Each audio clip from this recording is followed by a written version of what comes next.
Whew. Something is not quite right. There we go.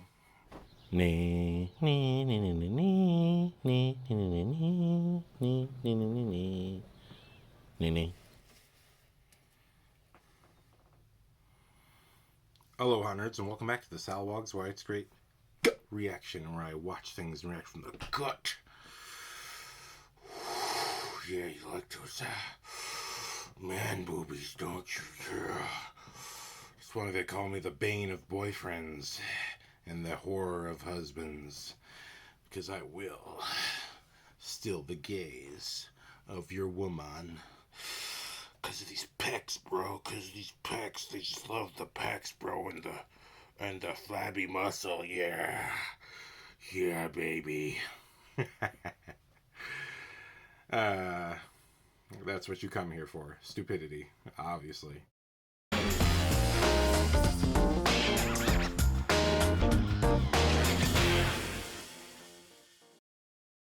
Aloha nerds, and welcome back to the Salwogs, why it's great gut reaction, where I watch things and react from the gut. Oh yeah, look at those pecs. Yeah, oh yeah, manly fat guy pecs. Oh, that's why they call me the bane of boyfriends, because, yeah, one look at me, and your girlfriend's just like, oh, he's just so sexy. What is it about him and his girthy belly? It's the pecs, man, the fucking pecs. No, that's very dumb, I'm sorry. So today, a little bit of housekeeping up front. I'm your host, the Salawog, as you know. I am doing a little rebrand of my YouTube channel, now flying under the banner of MJS Presents. I have another identity, and that identity is a really slow worker. And so the Salawog appeared in order to produce something that could be, put out a little bit more frequently. I've been taking a little break from doing podcasting. For those of you who enjoyed the Conan video, thank you very much. I worked not that hard on it at all. And really, it was just a chance for me to show off my manliness in the utter heat that was summer of 2021. Jesus Christ, it was hot. Which is why I am shirtless always, because I live in a very well insulated home. And yeah, it's just so hot. I need to be shirtless. I cannot even do with the shirt. So for the ladies and for the gay men's and for the she's, these, theys, INFPs, INFJs, and all those things out there, whatever the hell you consider yourself, you're welcome. Anyway, so I'm doing a little rebrand. MJS Presents is what this YouTube channel is going to be from here on out, where the Salawogs podcast universe is just one thing that Matthew J. Salanoa presents. And I'll be posting up other projects that I'm working on that'll be at the top of my feed. Because my real goal is to be a filmmaker. This podcasting really is a place just for my mind to get the thoughts out that drive it crazy all the time. My family, watching movies with my family is kind of a pain for my family, because I'll always go into these rants about how storytelling should be done and all this stuff. So just to give myself a healthy outlet, I created the Salawog and these podcasts so that I could just get this crap out of my head and just not have it be invading, my normal life anymore. And that being said, I really wanted to talk about Star Wars today. I did finish the Obi-Wan Kenobi show recently, so there's going to be a mini gut reaction to that, but this is not really about Obi-Wan Kenobi.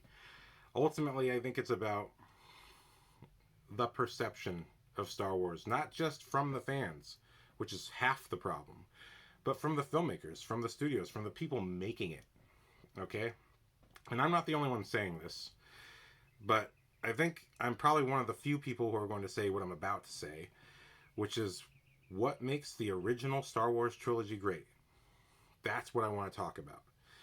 And it's not what you think. I think there's a lot of false narratives, there's a lot of false ideas, there's a lot of ideas that are maybe half right, but to me, as a filmmaker, I found my love of film way back when I was 15 years old. I started watching commentaries for movies and hearing what the filmmaker said they were doing. I thought was far more educational and more useful than any review that a reviewer gave, because the reviewer is just projecting their experience onto the movie. And that's something. Do you know what projecting is? For those who don't know what projecting is, it means you feel something and you are saying that that is what the thing you're watching or the person you're watching, you're saying that your feeling is what they're doing. That's projection. It's not necessarily a factual recollection of what's occurring. An example that may mean maybe you're having a bad day and you go into the grocery store and you can't find something, and so maybe you're dealing with someone at home not doing things right, or you're not doing things right, and so you talk to some employee and they can't find something for you, so all of a sudden this employee is just so incompetent, so bad at what they do, and you're just projecting your emotions about what you're going throughout the day onto that employee. So you're losing your temper, you're doing that. So that example, I'm using that very specifically to apply to how Star Wars fans and Star Wars filmmakers look at Star Wars. I think when the prequels came out, that was when I was a kid. So fortunately for me, fortunately for me, Phantom Menace was my first Star Wars. I was 10 years old, never seen any Star Wars anything before, and my aunt took me to see Phantom Menace in the movie theaters at the Metreon, AMC Metreon, when it was brand spanking new. And Phantom Menace as a large screen experience for a 10-year-old was incredible. I mean, I didn't.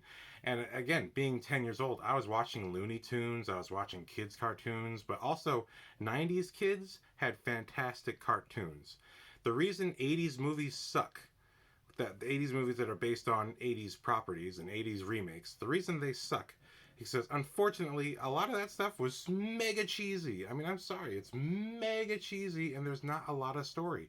A lot of that stuff really was just commercials for kids. And that awareness from the people making it is half the problem with why the movies suck. But when it comes to 90s cartoons, Beast Wars, Gargoyles, even Rugrats, there was storytelling. There was a commitment to giving people a cinematic experience. The 90s Spider-Man, which is so famous, for those of you who did not grow up with 90s Spider-Man, but you watch a lot of these review podcasts and you hear that 90s Spider-Man theme, it's not just a love of an epic theme, that show lived up to the theme. We're back in the 90s, that title sequence, much like Star Wars, inspired by Star Wars, it gives you that fulfilled experience of what you're about to watch. That the show lives up to its title sequence. The action is there, the drama is there. In the 90s Spider-Man is struggling to make ends meet. He's struggling to go to school. He's struggling to fight his villains, who always seem to have the upper hand, but it's his ingenuity and his willpower that makes him win out at the end. Because his conviction to do the right thing and just knowing what the right thing is what drives him to win. And that is what you understand about Spider-Man every single episode. With the Beast Wars show, far superior show to the original G1. I'm sorry. G1 had the movie, which was fantastic. Great movie. Still the best Transformers movie, the 1986 movie. But the Transformers Beast Wars show had character. It had conflict. It had small, intimate groups of warriors who were on two competing sides. Optimus Primal, who led the Maximals, he was a new leader. His team did not trust him. And it took literally half of the first season for everyone on his crew to realize, wow, when Optimus Primal speaks, I should probably listen. Because every time I don't listen, I screw over the team. And that's what the team deals with in a lot of that first half. I mean, this is, although it's an action-packed show about animals that turn into robots, there's a morality to it, there's a function to it. It has something that is nutritious to the mind, that as a young person you should understand the values of what right and wrong are, and why is it right and why is it wrong. Dinobot, one of the biggest characters in the Beast Wars show, he was a Predacon. He was on the bad guy team. But he didn't like how the new Megatron was running things. He was like, you are so inefficient and you're so egotistical and you're so much more interested in tormenting people. You're not actually accomplishing the goal. And even though Megatron is always maniacal and planning and does always have the upper hand, ultimately Dinobot is correct. And because Dinobot disagrees with Megatron so much, he goes to the other side and tries to take over the Maximals and conquer them so that he can come back and deploy a coup on Megatron and just take over the Predacons. Because he's like, what? There is no point in working for you. You are going to fail. And ultimately, again, it is Dinobot's conviction that makes him win out in the end. So the 90s cartoons, and the reason I bring this up, all these people, Beast Wars, were inspired by Star Wars. Star Wars had an action and adventure, and everyone notices that, and it had a look and a feel.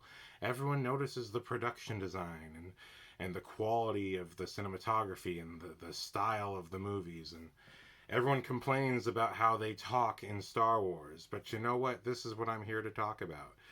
One of the things that makes me cringe that people say is it's not the idea, it's the execution. My response to that is, how exactly do you execute without an idea? People like to say that George Lucas doesn't know what he's talking about, and that if he didn't have people around him, he wouldn't have made good movies. Well, you know what? How do you think movies are made? How do you think movies are made? You think Steven Spielberg was just such a genius that there weren't people on his side who had better ideas that he listened to? If you listen to Guillermo del Toro talk about his movies, he talks about how open he is to other people's ideas and picking the correct ones. The idea, the core idea, is what leads to the execution. If there was no core idea, there would be no execution in the first place. So yes, George Lucas does owe his success to the better ideas of people around him. But if he never came up with Star Wars in the first place, if he never had that core idea, and this is what I want to talk about, the core idea that is missing from all the Disney Plus and all the sequels that came after the prequels, everything that had nothing to do with George Lucas, the core problem with these products is the idea. You cannot execute without a good idea. Now, in the olden days, let me tell you, what makes Star Wars great is not just the references. George Lucas was inspired by Flash Gordon serials and all these other things at the time, and Westerns. These were his inspirations, but what mattered most was the homework. You see, kids today, actually kids for a long time, don't like doing homework. If you don't do your homework, how are you going to pass the test? And unfortunately, the filmmakers of today and even the reviewers and the fans, they're all too obsessed with, I bought the DVD. I bought the DVD. I bought the toy. That means that I love it. You know? No, it does not. It means that you love DVDs and that you love toys, but it does not mean you love it and understand it. There was a great podcast. It was actually a clip from like an old TV thing. I was watching it last night, and it said the things that matter the most to us we get for free, and the things we value are things we buy. And I thought that was, at first I didn't quite get it, but then he explained the things that matter most to us are family. We get that for free. Friends, we get that for free. Things we care about, we get for free. But we don't value those things. We value what we can buy. And that is a fundamental flaw and problem. We take those things for granted. And one of the things that comes for free is homework. George Lucas didn't just write a script based on Flash Gordon and go, ha, this is the Flash Gordon I've been looking for. He did homework. He worked extensively with Joseph Campbell, who wrote this book, Hero of a Thousand Faces. This book is responsible for the idea. Now, I've only just started this. I'm still in the first chapter. I am a very slow reader. It took me a year to read Jurassic Park before I did that terrible podcast, which had some golden nuggets in it, but it was a terrible podcast. But this book, this is the homework. I'm reading this now because I want to make stuff myself. Hero of a Thousand Faces. And in the very first chapter, it's very enlightening. Joseph Campbell talks about various different religions and how they all kind of connect with rites of passage. If you're in modern day society, what's a rite of passage? Graduating school, getting your license, getting a job, starting a relationship, starting a family. These are the rites of passage of the modern day person. There's all these different rites of passage that we go through, going from a child to an adult, and we go through the good and the bad and the ugly as we breeze through these rites of passage. But those are all essential parts of our character, and understanding that is infused into the idea, into the core of what makes Star Wars. See, George Lucas studied various religions, studied various types of storytelling, and Joseph Campbell was a hub through which he could view all of that and kind of help collect it into his idea that made Star Wars. You know, there's a lot of filmmaking things that can be said about what was done correctly with the Star Wars original trilogy. But I think those core ideas that come from rites of passage, again, just in the very first chapter of Hero with a Thousand Faces, the concept and notion of rites of passage and internal.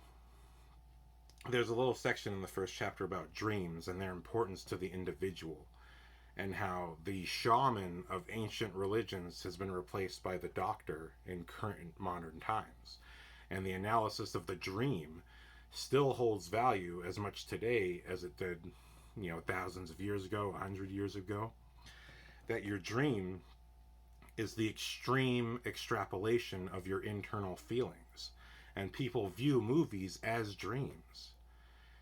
So, what is Star Wars about? Forget how it looks, forget how it sounds, forget all the crap that you bought toys for. What is Star Wars about? What is the story? Now, in screenwriting, when I was at Academy of Art University, I had James D'Alessandro as my teacher. Michael Ironside. I had some really great teachers at Academy of Art University, but one of the things James D'Alessandro pounded in our heads was, what is a story? Well, what is a conflict? Conflict is character. Character is story. That's what we would say to us every single time we came into class. That would be our mantra for how we approached our writing. So the story is a young boy who has big dreams is inducted into a war and comes out a man.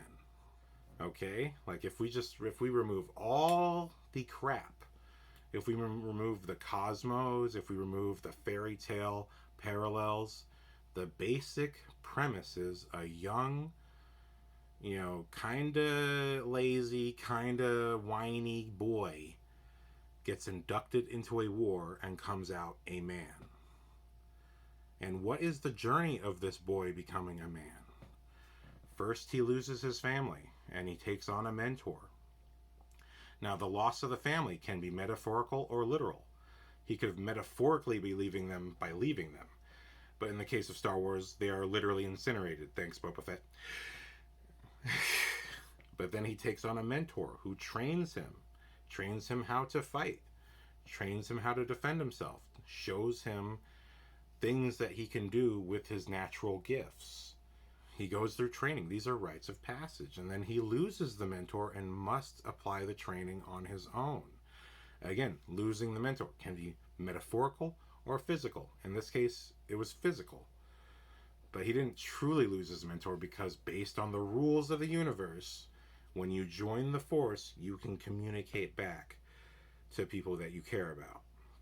And Obi-Wan reaches back out. And this, again, could be metaphorical. Luke could have just remembered the lessons of Obi-Wan, and it would have been just as powerful.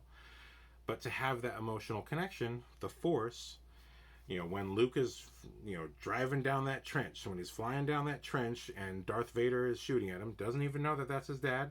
Darth Vader does not know that that's his son. But when he's going down that trench and he's trying to use the computer, and the computer already failed the last guy got 2 shots off, totally missed using the computer. And this is part of the lessons that Luke was learning throughout the movies. Like, you cannot just trust technology and trust your eyes. You have to feel it. There's something in you that tells you what's going to happen or what could happen. And if you just listen to it, you'll do things correctly. And so with that wisdom from his mentor, who is in this case literally speaking to him, he puts away the computer, trusts his instincts, and does it properly. Trusting your instinct is a core value and theme of Star Wars. And it's something that is actually still displayed when we get to the prequels. So these themes, these rites of passage, having these correct characters, the mentor, the companions, Han Solo and Leia the princess, but they are the companions on this one man's journey to growing up. Because at the end of Star Wars, Luke Skywalker is no longer whining. Just the first movie. By the end of the first movie, Luke Skywalker is no longer a whining little brat. He has had so much loss, and he's learned to have at least the self-discipline to stop whining and just to deal with things as they come. So when we get to Empire Strikes Back, he's just out working amongst the other rebels, scanning the territory, making sure that everyone is safe. And when he gets attacked, he doesn't whine and go, "Oh, why did a big monster come and get..." No, he's silent. He thinks. He looks for his weapon. The monster pins him upside down to some ice. But he knowing his gift, he uses the Force to get his lightsaber off the ground and set himself free. He's no longer whining. But he still has more of a journey to go. He must find another mentor to further his training, because he really only got the basics, and not even the full basics. He's just got some of the fundamental understandings of what the Force is capable of and why you use it. But in Empire Strikes Back, he must go to Yoda to further his training and to actually apply those things in a practical basis so that he can use his powers at will, and not just as a function of, oh my God, I'm going to die if I don't. If he can actually control his powers and thus control himself, then he can come back to the war and truly do the best that he can. And that is the lesson of that second movie. People say that Empire Strikes Back, even George Lucas said Empire Strikes Back is the middle of the story. It doesn't really have a beginning or an end. But it does have a beginning and an end. It starts off with Luke being another foot soldier of the rebellion, and he is called off again by his same mentor. He's called off again to go do something that is not his normal life, to go back to training, and that takes him away from the main plot line. But it is his character journey to train and to learn. And they take the time to do it. They take the time to have him train. I think this is much of the problem with today's movies, is time is not taken even for little moments. And those little moments, when you don't have them, the audience knows it. The audience feels it. You see, the same thing that applies to the character in the movie applies to you in your real life. When you watch a movie, okay, we've all seen movies that we didn't like, and then maybe 10 years later we like them later because maybe we got more experience. But in general, we all feel it when a movie is taking the time to get us to feel. Because the movie understands that it is also a life experience. It is not just flashing lights meant to titilize you. I mean, that is an aspect, that's an effect, but that's not the primary gift of the art form that it is. A movie is a painting that moves, that takes its time with each image that it shows you, so that you can feel the impact of it both in the moment and after the movie's over. That the movie should still be staying with you. And these underlying things, these core ideas, are what create the execution. by George Lucas having that core idea. When he and George Lucas himself hired other directors to do Empire Strikes Back and Return of the Jedi. So he knew he needed that help. He knew that that's what it took to make Star Wars as great as it possibly could be. So I'm really tired of the constant shaming and sort of lazy, armchair whipping of George Lucas. It's like, bro, you would not even have Star Wars if this dude didn't make it and didn't trust the people with better ideas who helped him make his idea as good as it possibly could be. One of them being one of the most quoted lines of Star Wars, I love you. I love you. I know. That there's a moment where in the script it was I love you too. But it didn't feel right when they were shooting it. It did not feel right when they were shooting it. So the director changed it and he said, Harrison Ford, I need you to ad-lib this line and just keep ad-libbing until we find the correct line, because we know this line is not right for your character. And it took so many takes, and literally the very last one, they were out of ideas, and he was just like, just say whatever comes out of you, and that's going to be the last take. And what Harrison Ford said was, I know. And you know what? It was an instinctual thing. It's become the signature line of the original trilogy, I know. I am your father and I know are the two lines that people always quote from these movies that aren't related to, the Death Star or whatever. But that line is in line with what his character was saying, because the conflict between Harrison Ford's character, but between Han Solo and Princess Leia, was that throughout the movie he's telling her that she's in love with him, and he's basically admitting that he's in love with her too, and she just keeps saying no, I don't have feelings for you, this is ridiculous. So when she says I love you and he says I know, it's the conclusion of those conversations. So it just came out of him naturally. He felt it. He used his instinct, and it was correct. Okay? So the theme of the movie reflects the values and themes of our lives. That is the core notion, these rites of passage of growing and knowing yourself and trusting yourself and understanding that the dreams mean something to you in the physical world. All of that is important. All of that is the core notions that made this what this is. The Matrix had core notions as well. People are mind blown by the fact that the Matrix was essentially a sort of form of self-therapy and sort of a form of self-expression for the writers and directors that felt internally that they were women. And they were living in this matrix where they were told they were men. They were told that this is who they are, but that's not how they felt inside. And this was the best way they could express to the world that this is how I feel. I understand it does not make sense to you, and it's mind-bending for you, but this is how I feel. And I remember that movie leaving me with a sense of gravity being changed. You know what I mean? But the Matrix also, Star Wars was an influence, but it wasn't just Star Wars. They did their homework. They read lots of philosophy books. That was something they were already interested in. Reading philosophy, studying various religions, studying rites of passage. And if you look at the Matrix, there's a lot of mirroring aspects. The mentor, the call to duty, the call to action. All these aspects that are both aspects of real life and aspects of our rites of passage are also aspects of storytelling, because a story is a life told in a finite amount of time, and it's just the telling of it, whether it's shown or spoken, that is it's just a concise presentation of an experience. Because in a real life, it may take you your entire life to find your purpose in life. But in a movie, you can experience someone's whole life in 90 minutes. And all of that is what's happening in Star Wars. These core notions are what make Star Wars Star Wars. And so the flaw when we get to Obi-Wan Kenobi, although I would say I loved the second half of episode 2 through episode 4.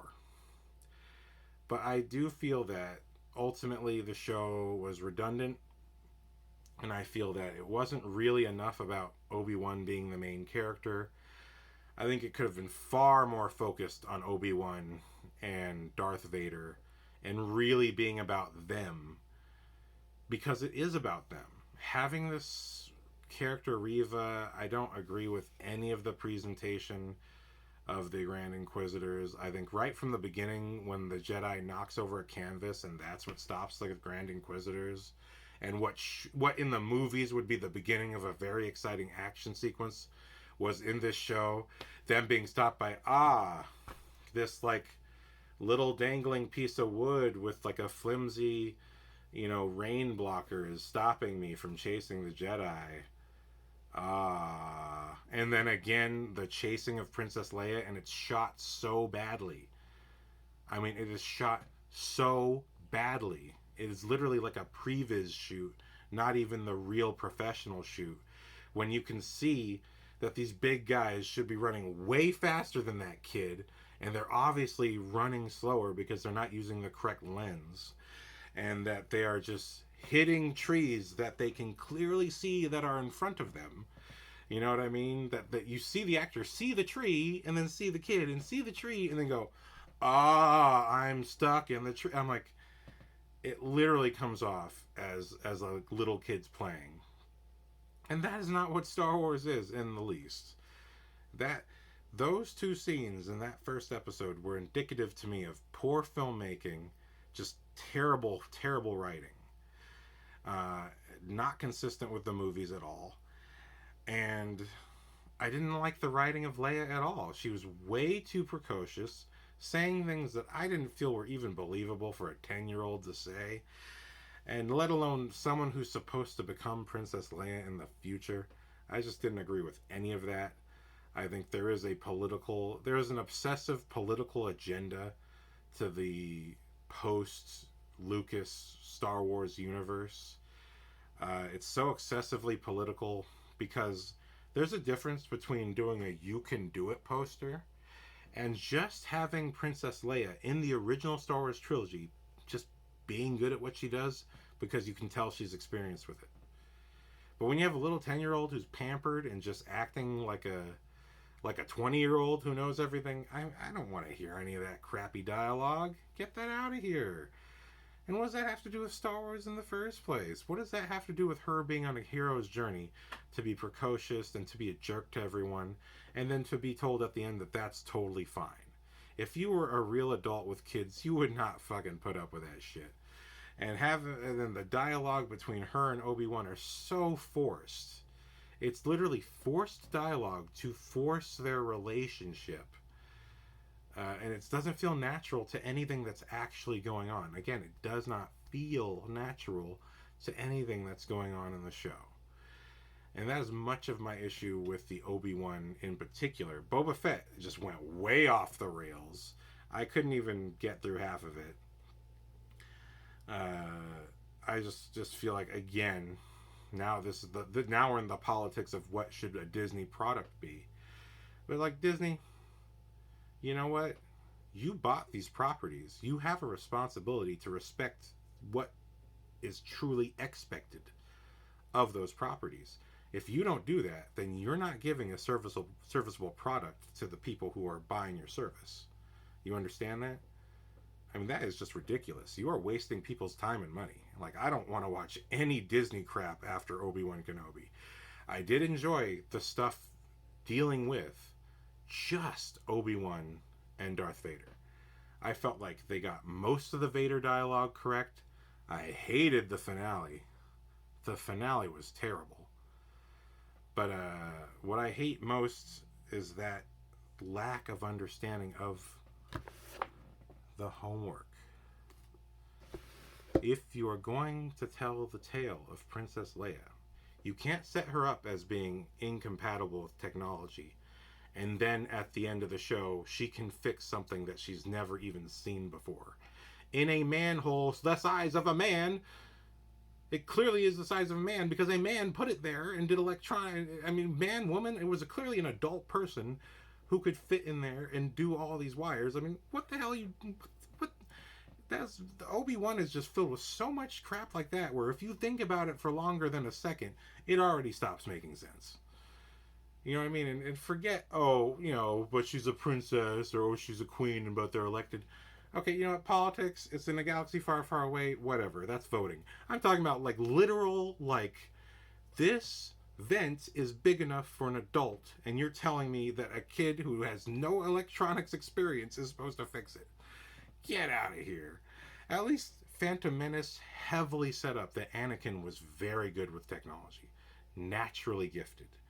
Naturally gifted with it. And that also is a horrific setup for his conclusion that he himself would become a worked on piece of equipment.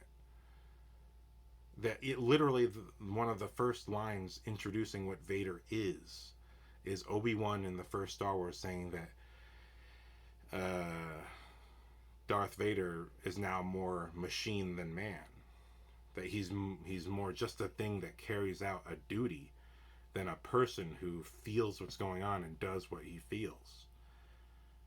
And that understanding of the conflict is a key part of both Obi-Wan and Darth Vader. And that should have so much been more the focus of the show called Obi-Wan Kenobi. But the focus of good storytelling is that your focus should be on the story, not forcing the story, not making the story go somewhere because you just need it to go there for plot reasons. The plot is just there to motivate the character. That's it. You don't have to create unnecessary plot convolutions. I mean, Empire Strikes Back has an entire hour where Luke Skywalker is just training and exercising. I mean, if you look at the physical actions he's doing, all he's doing is jogging and standing on his hands. All right? He doesn't have to go into a tree so that he can make a rope and then swing. And then, he has to plot how he's going to attack some stormtroopers who are also doing something else because, stormtroopers were in the last one a lot. So he has to, do that and that. And then also he has to learn like a little bit of a lesson. And, what the hell? What in the goddamn hell? Literally an hour. Everyone's favorite Star Wars movie has a whole hour where all the main character is doing is working out. And the side characters, they are the ones going on little plot adventures. But even then, they're spending the entire time of the plot just going, hey, Leia, you and me. And Leia going, I don't think so, not boyfriend. I'm too good for you. You know what I mean? A whole hour committed to just that, if you think about what the characters are doing. But is the building blocks of what happens to them later. Because at a certain point in Empire, Leia does, she doesn't say the words, but she does kiss Han. Because he feels it. He feels them having a connection. And he's right. And she totally feels the same way about him. And this still has a consequence to the end of the story when Vader comes for the both of them. Vader, not knowing Princess Leia is his own daughter, again, tortures Han just to get to Luke. And Leia had already been tortured in the previous movie. So the core notion, when we talk about it's about family, it is about family. Because it's the true story of Star Wars, which comes to the prequels. It's about and in George Lucas's own words, he did not want to do the Damien Omen story. I think if this is another argument a lot of people have about Star Wars, is that somehow Anakin Skywalker should have been this sort of dark, demented person from the beginning.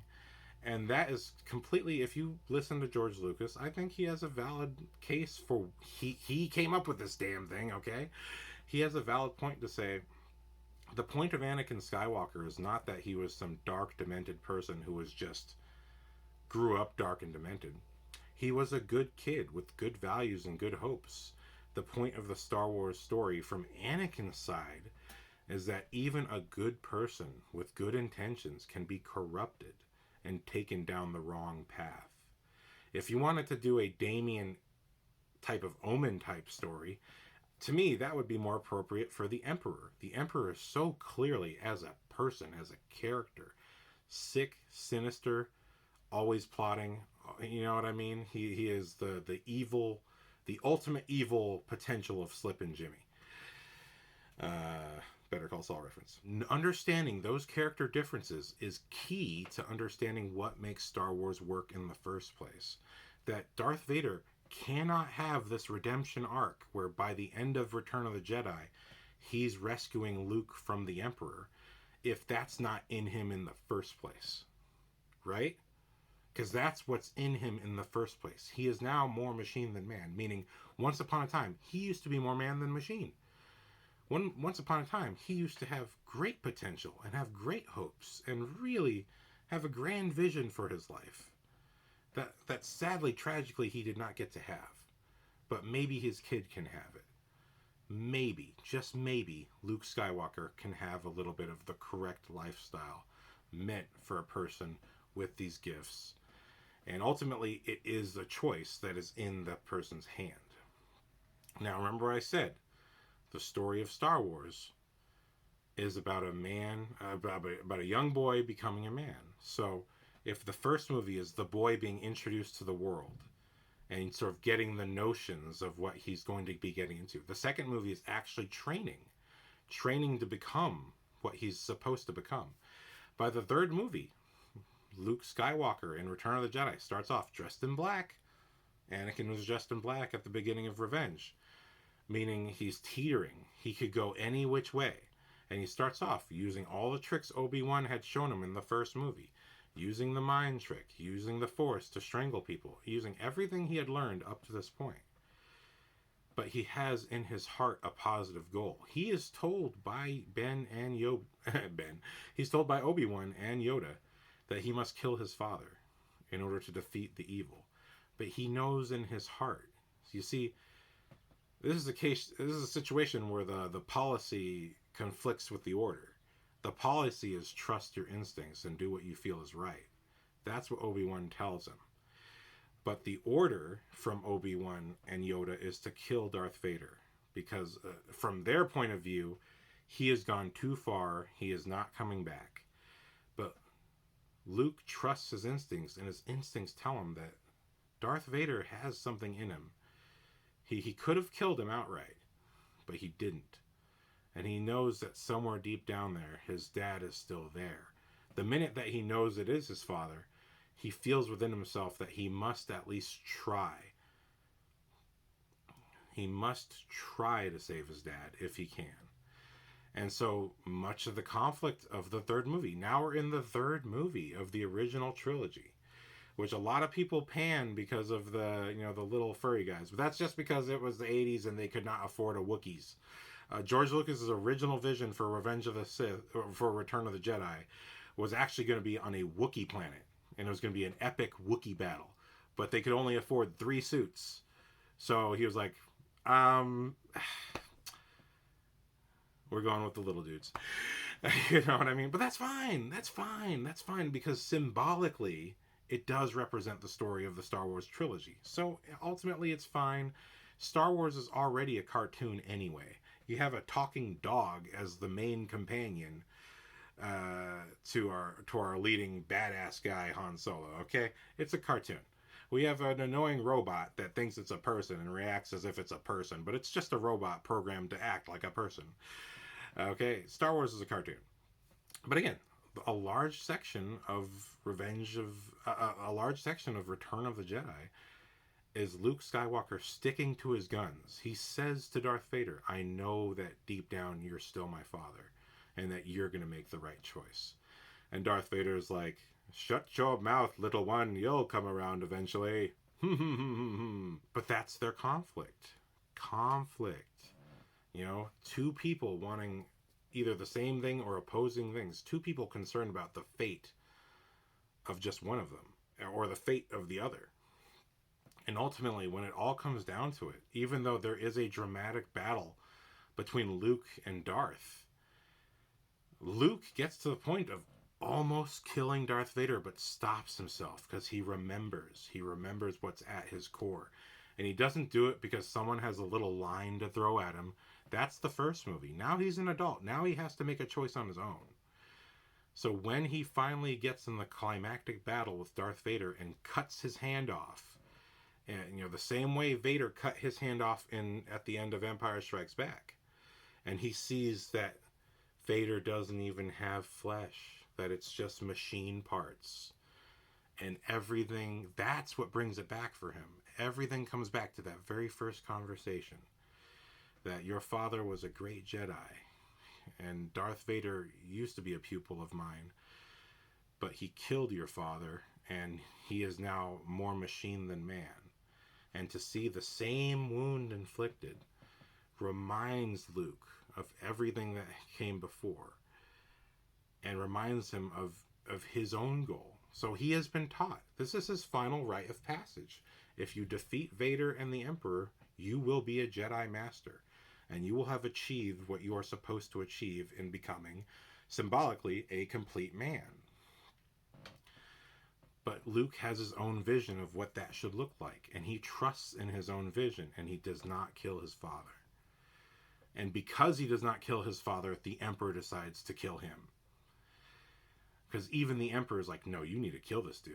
So you see, both good and bad had the same solution to the problem, but that solution had different outcomes for either side.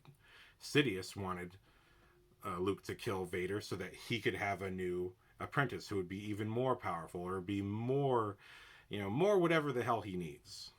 But because Luke wouldn't do it, unlike the good guys, Emperor's like, well, then I guess I'm just going to electrocute you to death. And seeing Luke suffer, being electrocuted, is what snaps Vader out of his mindset. Because he didn't want to kill his son in the first place. He was happy to torture his son's friends just to draw his son out.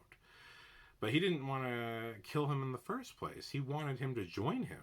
That very aspect of him, of still wanting his son by his side, means that there is a part of him that is that good guy, that had wanted to be a father, maybe a bit reluctantly, but wanted that, or wanted to still have the connection to Padme, his great love. Still wanting that. Seeing his son suffer is what snapped him back from Vader back to being Anakin again. And realizing, fuck, what I have given for this man, and he's going to kill my son right in front of me. Especially when you know the prequels and you know that Anakin dreamt of what happened to his mother.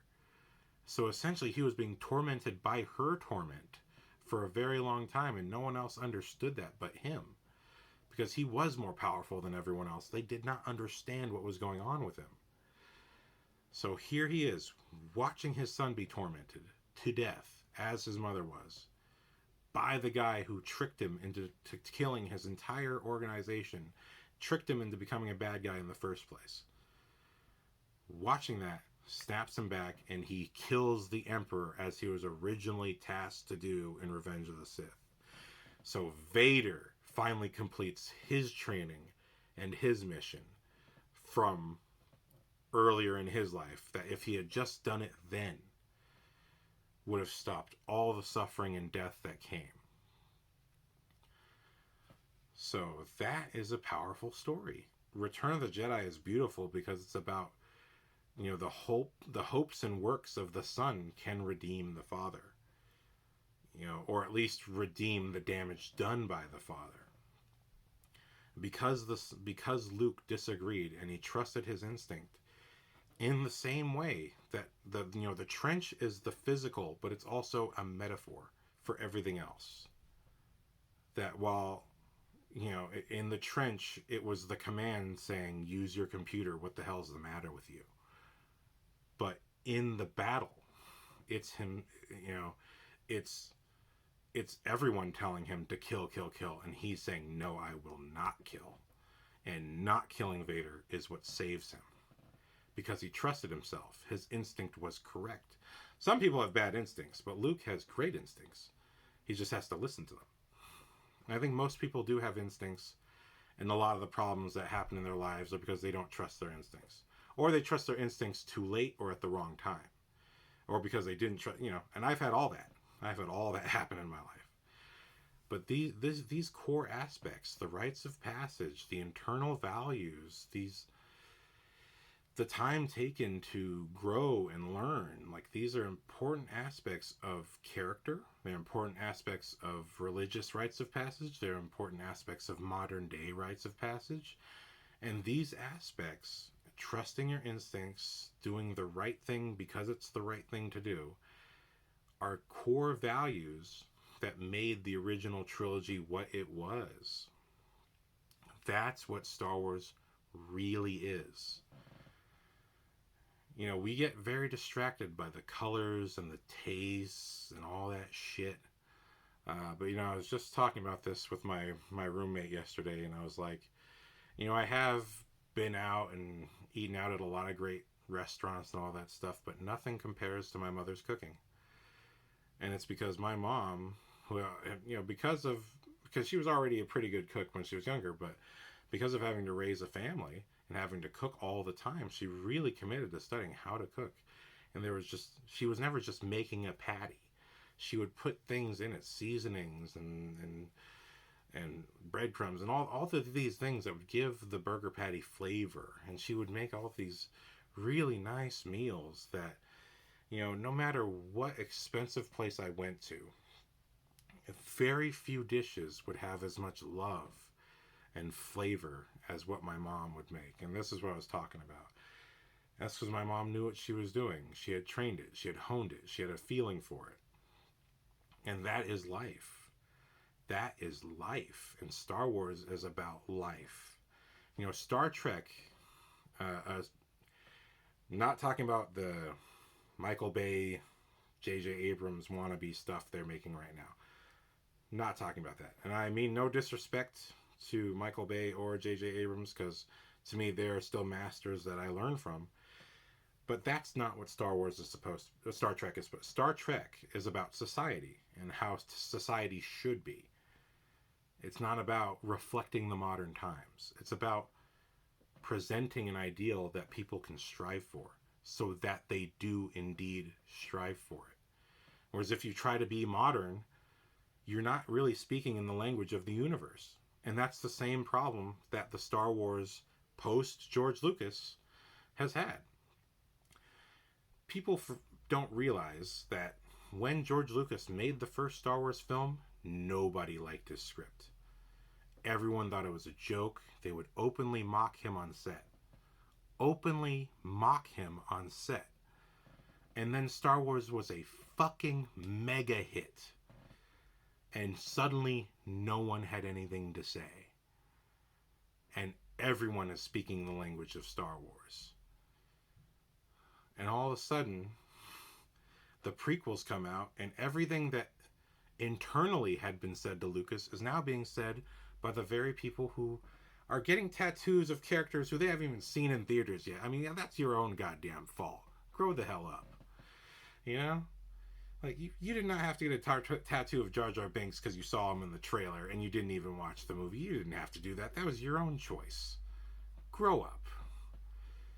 But the same things that everyone said to Lucas on the set of the first movie was what the planet said about and to George Lucas after the prequels.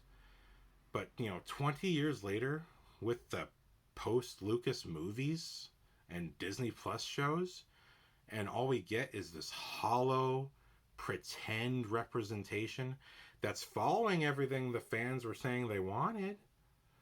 Well, this is what people wanted. You want it to look and feel like the original, but it only looks and sort of feels like the original.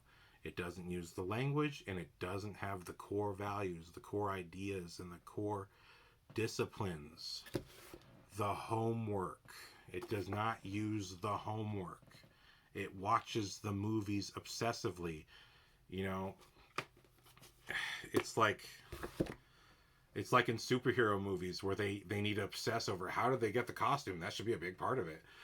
The costume is a uniform. No one questions when a cop puts on a uniform. So why the hell are you committing a whole movie to why fucking Professor X is bald? I mean, I'm sorry, that is not the key component to what the character is. You know, Professor X's hair could just be regular hair loss. No one cares. No one cares about the fucking hair. Apocalypse does not need to be responsible for Professor X being bald. That does not need to be in that, because that at the end of the day is what that becomes. When you have a movie so ridiculous that the only thing people remember is, oh, Apocalypse made Professor X bald, because that's all that matters. Because that detail you just chose to show at a key moment of the final moments of the movie. This gave us this. So, to you audience members and to you filmmakers, do your homework. So that's what I had to say about Star Wars. It's really just my thoughts and what I feel is what matters in terms of making this product. That stuff has to matter most. Yes, there's business components and all that stuff, but at the end of the day, people aren't buying it. People aren't buying it. They don't want it in this day of mass media, mass collection of crap. Still, people in their core, at their hearts, know what's worth it. So I am really not interested in any further Disney Plus or non-George Lucas related material personally. And I don't think you should be either. I think unless you just don't care. If you don't care, then fine. Watch it. If it's entertaining for you, fantastic. I'm not trying to tell you if you do enjoy it that you're wrong. But if you're not enjoying it, or if there's something really itching at the back of your mind about it being wrong, trust your instinct. Because when you know, there's no excuse. So that's just what I had to say. That's all I've got for today. But thank you for watching. Remember, don't like, don't subscribe, and don't comment, because I don't care. This is just to get the voices out of my head so I can do other stuff. So thank you for watching. Aloha and peace.